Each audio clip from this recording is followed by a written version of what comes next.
What if the safest way to buy Bitcoin isn't actually Bitcoin at all? In January 2024, something happened that Bitcoin's original creator probably never imagined. Wall Street, the same institutions Bitcoin was built to bypass, started selling it back to the public wrapped in a familiar, comfortable package. A stock ticker, a brokerage account, a retirement fund. Within weeks, billions of dollars poured in. Grandparents who'd never touched a crypto exchange were suddenly Bitcoin holders. Pension funds, university endowments, all in without ever touching a wallet, a seed phrase, or a blockchain explorer. It felt like victory. Crypto had finally gone mainstream. But here's the question almost nobody is asking. When you buy a Bitcoin ETF, do you actually own Bitcoin? The answer is more complicated and more unsettling than most investors realize. And by the end of this documentary, you'll understand exactly why some of the smartest people in finance are quietly warning that the very product designed to make crypto safe might be building a new kind of risk into the global financial system. To understand why this matters, you have to understand what just happened. For 15 years, Bitcoin existed as a kind of financial rebellion. Its entire premise was simple: remove the middleman. No banks, no custodians, no single point of failure. You hold your keys, you hold your coins. Not your keys, not your coins became the unofficial religion of the space. Then, in 2024, the United States Securities and Exchange Commission approved spot Bitcoin ETFs. Almost overnight, that entire philosophy got flipped on its head. Now, instead of holding your own keys, you could hold a share, a piece of paper, or more accurately, a line of code in a brokerage database that promises to track the price of Bitcoin. For everyday investors, this seemed like the best of both worlds. All the upside of Bitcoin, none of the technical headache. But every financial innovation in history has come with a hidden cost. Mortgage-backed securities promised safety through diversification, until 2008 revealed the cracks underneath.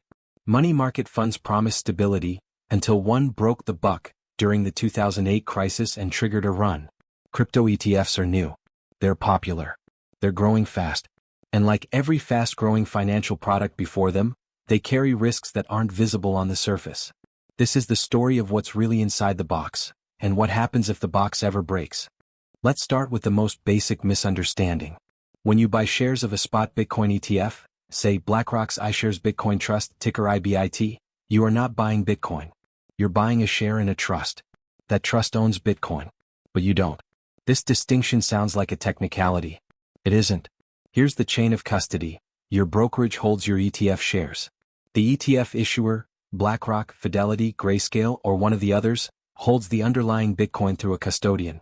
In almost every case in the US market, that custodian is a single company, Coinbase. Think about that for a moment. As of 2024, the majority of all spot Bitcoin ETF assets in America were being physically secured by one custodian. That means a huge percentage of institutional Bitcoin exposure in the entire country runs through a single company's cold storage infrastructure. This is what analysts call custodial concentration risk. Bitcoin's entire design philosophy was to eliminate single points of failure. A decentralized network, thousands of nodes, no one entity in control. Yet the ETF wrapper reintroduces exactly what the technology was built to avoid: a single point of failure sitting quietly behind the scenes. If that custodian ever suffered a catastrophic security breach, faced insolvency, or became the target of a legal or regulatory action, millions of ETF holders could be affected simultaneously, not because Bitcoin failed but because the institution holding it did. To be clear, this isn't a prediction. Coinbase institutional custody arm has an extensive security track record, and regulators require strict operational safeguards. But the concentration itself is a structural risk that didn't exist in the same form before ETFs consolidated so much Bitcoin into so few hands. Every ETF, whether it holds stocks, gold, or Bitcoin, relies on a mechanism most investors have never heard of: the Authorized Participant, or AP. APs are large financial institutions with special permission to create new ETF shares or redeem existing ones. This is what keeps an ETF's price tracking closely with the value of its underlying asset. If the ETF price drifts too far from the real value of the Bitcoin it holds, APs step in, exploit the difference, and pull the price back in line. It's an elegant system. But it depends entirely on APs being willing and able to participate. Here's where it gets interesting. Because of the regulatory novelty of crypto, many Bitcoin ETFs initially operated on a cash create model rather than the in-kind model used by traditional ETFs like gold funds. In a cash create model, APs don't hand over Bitcoin directly, they hand over dollars and the ETF issuer buys the Bitcoin on the open market. That introduces extra transaction costs, extra market exposure, and an extra layer of trust in the process. During periods of extreme volatility, a market crash, a major hack, a regulatory shock, the willingness of APs to keep participating can weaken. If AP activity dries up during a moment of panic, the price of the ETF could disconnect from the actual price of Bitcoin, at exactly the moment investors are trying to sell. This isn't theoretical. Bond ETFs experienced exactly this kind of dislocation during the market panic of March 2020, when even highly liquid fixed-income ETFs traded at unusual discounts to their underlying assets because market makers pulled back from providing liquidity. Crypto ETFs, being newer and thinner in trading volume, are arguably more vulnerable to the same phenomenon. Here's a fact that surprises almost everyone. In most spot Bitcoin ETF structures, ordinary retail investors cannot redeem their shares for actual Bitcoin. Only authorized participants can do that, and typically only in enormous share blocks worth millions of dollars. So if you own $500 worth of a Bitcoin ETF, you cannot walk into your brokerage and say, "Send me the Bitcoin." You can only sell your shares back onto the market for cash at whatever price the market happens to offer at that moment. This might sound like a small detail, but it means your relationship to Bitcoin as an ETF holder is entirely mediated by the financial system you were trying to diversify away from. If your brokerage freezes trading, as several platforms famously did during the GameStop short squeeze of 2021, you may find yourself unable to sell at all, even while the underlying asset continues moving in the open market. Bitcoin itself never sleeps. It trades 24 hours a day, 7 days a week, every day of the year. Stock exchanges do not. That mismatch between a market that never closes and a wrapper that only trades during business hours creates a structural gap. And during that gap, real-world news can move Bitcoin's price dramatically while ETF holders are locked out, unable to react until the next trading session opens. Few people realized this before the ETFs existed, but closed-end crypto trusts had already taught the market a painful lesson. Before spot ETFs were approved, the dominant way to get institutional Bitcoin exposure in the US was through Grayscale's Bitcoin Trust, known as GBTC. For years, GBTC traded at a significant premium to the actual value of the Bitcoin it held, sometimes over 40% higher. Investors were so eager for exposure that they paid a massive markup just for convenience. Then the mood shifted. Through 2022, following the collapse of major crypto institutions like FTX and Celsius, GBTC flipped from trading at a premium to trading at a steep discount, at one point, nearly 50% below the actual value of its Bitcoin holdings. Investors who bought at the top, expecting to own something worth what they paid, watched their shares trade for half their underlying value, with no simple mechanism to close that gap, because GBTC at the time didn't allow redemptions. This is the cautionary tale sitting quietly in the background of every new crypto ETF launch. Structural mechanisms have improved since then. Redemption processes have opened up. But the core lesson remains: a wrapper's price and its underlying asset's price are not always the same thing, and the gap between them can become brutal exactly when investors most need it not to. Mid-video twist: the institution isn't buying what you think. Here's where the story takes an unexpected turn. When BlackRock, Fidelity, and other giants launched their Bitcoin ETFs, the popular narrative was, "Wall Street believes in Bitcoin now." Headlines called it a stamp of institutional legitimacy. And in some sense, that's true. These firms wouldn't build multi-billion-dollar products around something they saw as worthless. But dig deeper into why these firms actually want ETFs to succeed, and a more revealing picture emerges. ETFs are not primarily an act of ideological belief in decentralization. They're a product. A very profitable one. Every dollar sitting in a Bitcoin ETF generates a management fee, typically between 0.19% and 0.25% annually for the largest funds. On tens of billions of dollars in assets, that's hundreds of millions of dollars a year in recurring revenue, extracted quietly, indefinitely, regardless of whether Bitcoin goes up or down. This changes the incentive structure in a subtle but important way. The ETF issuer doesn't necessarily need Bitcoin to succeed as a technology. They need assets under management to grow.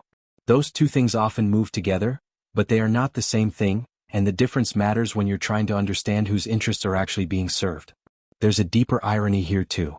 Bitcoin's founding purpose, as described in Satoshi Nakamoto's original white paper, was to create an electronic cash system that eliminates the need to trust financial intermediaries. The ETF era has, in effect, rebuilt those intermediaries, asset managers, custodians, and authorized participants, as the primary gateway through which a growing share of new capital now accesses Bitcoin. That doesn't make ETFs bad. It makes them something worth understanding clearly, rather than simply celebrating. Many investors assumed that once the SEC approved spot Bitcoin ETFs, regulatory risk was largely solved. That assumption is only partly true. Regulatory approval reduced one category of risk, the risk that these products are illegal or will be shut down outright.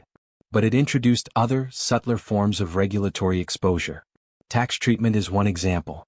The IRS has specific and sometimes counterintuitive rules for how gains on Bitcoin ETFs are taxed compared to holding Bitcoin directly, particularly around in-kind redemptions and creation and redemption activity generating taxable events for the fund itself, which can affect all shareholders.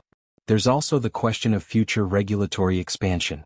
Rules around staking-based crypto ETFs, Ethereum-based products with yield components, and other emerging structures remain in flux. What's approved today under one interpretation of securities law could face new restrictions, new reporting requirements, or new classification battles tomorrow, especially as leadership changes at regulatory agencies and political priorities shift. Then there's global regulatory divergence. The United States isn't the only jurisdiction building crypto ETF frameworks.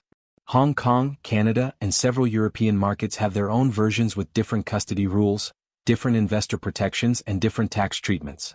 A truly global crypto ETF market has to navigate a patchwork of regulatory philosophies that don't always agree with each other, and that patchwork could tighten or fragment further as governments respond to future crises. Something curious has happened to Bitcoin's price behavior since institutional ETF adoption accelerated.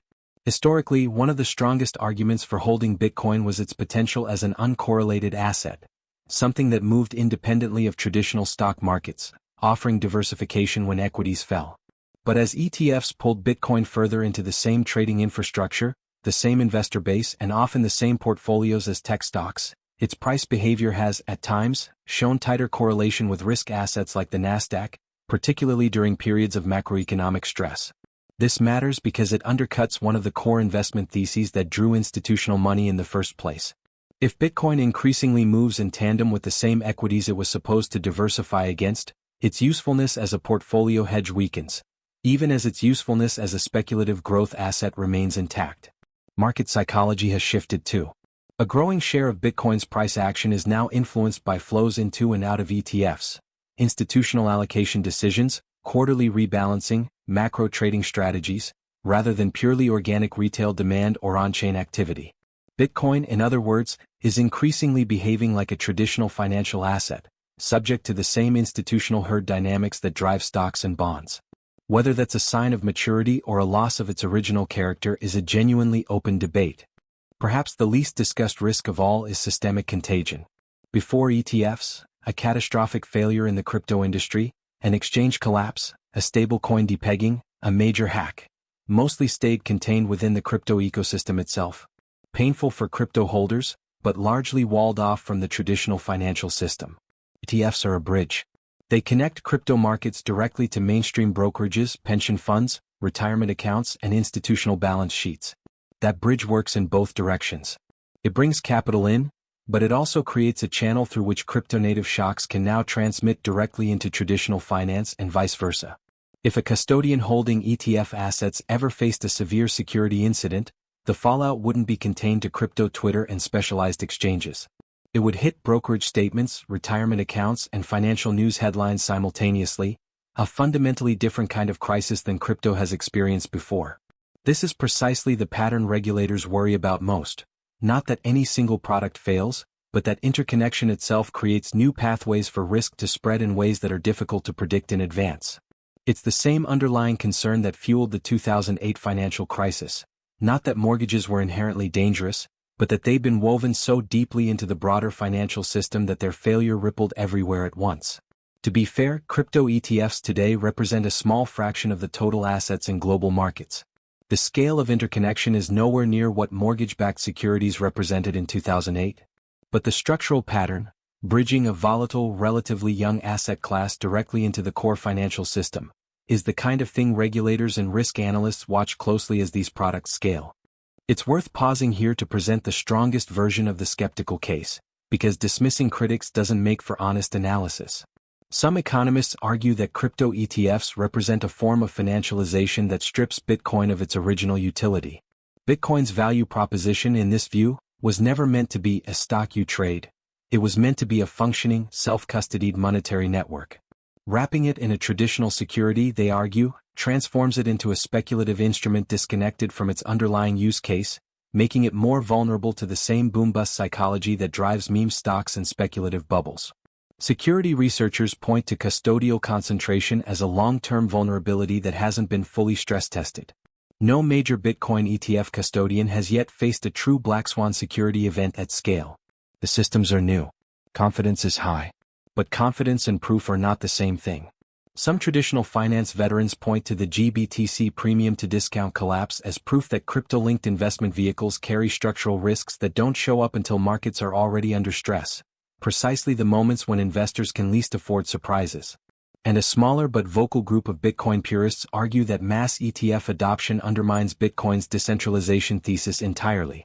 If enough Bitcoin ends up concentrated in a handful of custodians controlled by traditional financial institutions, the argument goes, you've recreated exactly the kind of centralized custodial system Bitcoin was invented to replace, just with better marketing. Counterarguments exist for every one of these points. Proponents note that regulated custody has historically improved security standards industry-wide, that ETF investors were never the intended audience for self-custody in the first place, and that broader access ultimately strengthens Bitcoin's network effects and long-term legitimacy. Both sides make reasonable arguments, and reasonable people, including experienced professionals, disagree. So where does this go from here? Let's look at three plausible paths.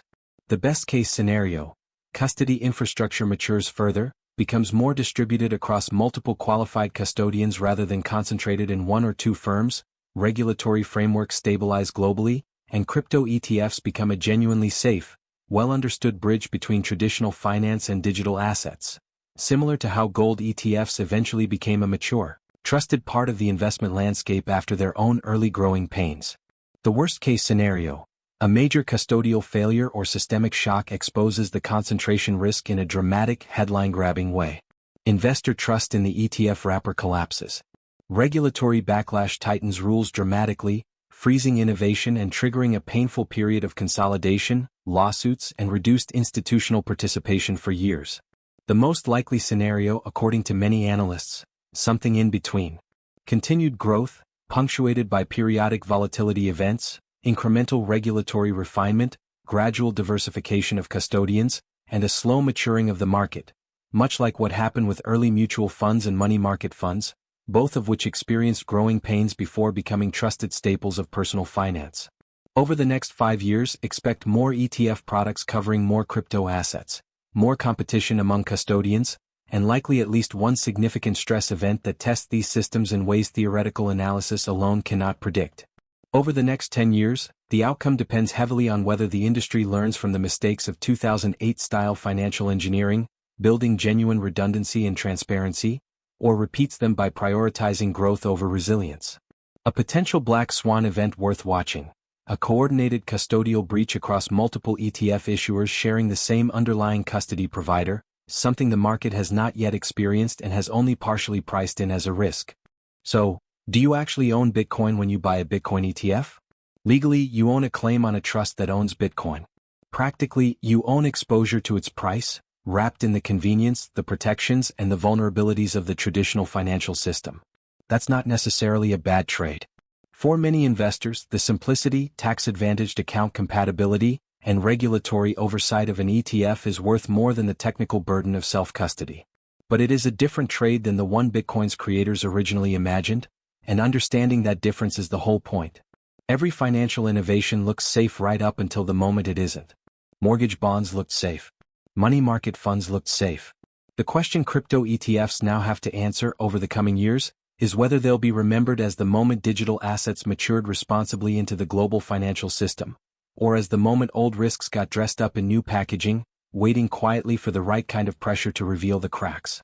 Either way, one thing is certain: the story of crypto's relationship with Wall Street is still being written. And the chapter we're living through right now, filled with billions in inflows, glowing headlines and quiet structural risks nobody wants to talk about, may turn out to be one of the most important chapters of all. If this documentary helped you understand something you hadn't considered before, consider subscribing. There's a lot more of this story still to uncover.